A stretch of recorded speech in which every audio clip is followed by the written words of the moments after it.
to him. Yeah. Hey, let's talk about Foster and Lloyd.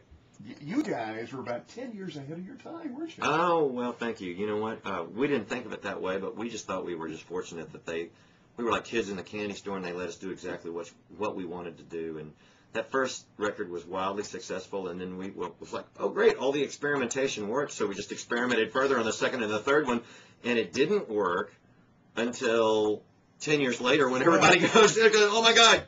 Faster and louder, and, the second that they just went, those were their records that made them move to Nashville, or those were their records that made them start a band, be it from Pat Green to, the guys in oh gosh, I'm trying to think, Rascal Flatts, I mean, it's all over the map, but everybody has come up to me and said, you were the reason we got into this deal. Isn't that cool to hear that, though, from people? That's phenomenal. It's just stunning to me. Now, you told me the other day that you were still writing songs with Bill. Absolutely. You know what? We totally remained friends as we broke up and went our separate ways and did different things for a little while. And we had not written in about 15 years, or more maybe, about 16, 17 years, And then this last year we started writing again, and it's going great. We've written about a half a dozen songs. Wow. And we have plans starting in October. I told him, I said, I want to at least write one a month, because it's just too productive. Let's make sure we get to. So we try to pick a week, and when I'm off the road and he's off the road or wherever he is, Well, any chance there'll be another Foster and Lloyd CD done? You never know. That's a good We possibility. hope so. But it'd be really fun. And of course, Bill's job now, he's got a pretty big job in Nashville. Yeah, you know what? Yeah, his job is I mean, well, actually, he's got two jobs. One is he's been the curator of stringed instruments for the Country Music Hall of Fame for the last 3 years, which.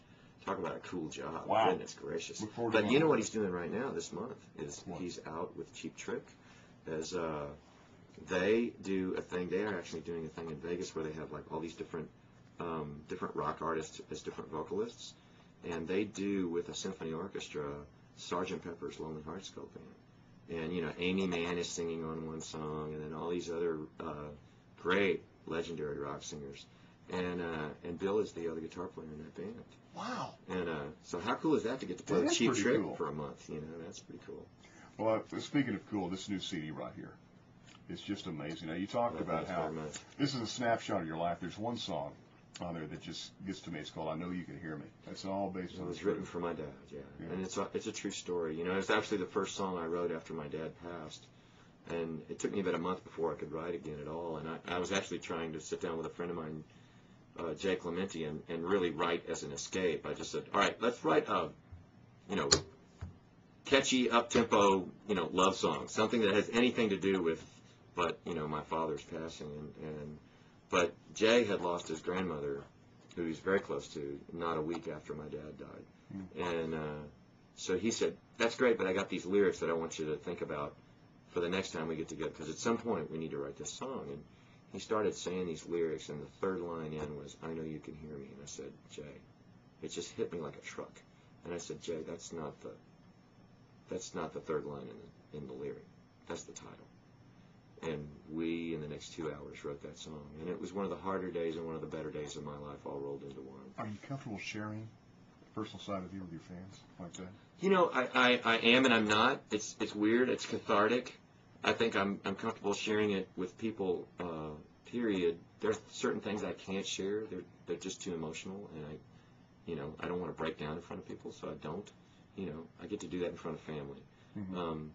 But I realize that music is a big healer, and it's healing for me to be able to go out and make the music, and I think I realize it does something for people, when I do that.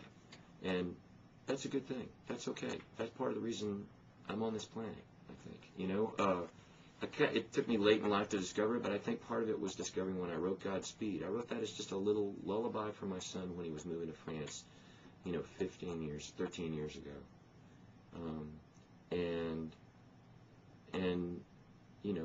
Now I get emails every week from guys in Iraq who say, I sing that to my kids on the phone every time I get on the phone, with them. From parents who buried a child, from people who just sing that night after night to their babies to sleep, And so I was like, oh, me sharing a part of my life is a good thing. It's okay.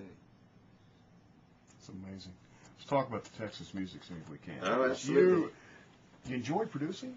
I do indeed, yeah. I so far have produced, several people from, I've got a couple of songs that I wrote with Jack Ingram and produced on his latest record that just came out this week. Right. And then I've got, Roger Krieger's last record, produced the lion's share of that. And then Randy Rogers Band, the last 3 records, and Brandon Ryder's last album.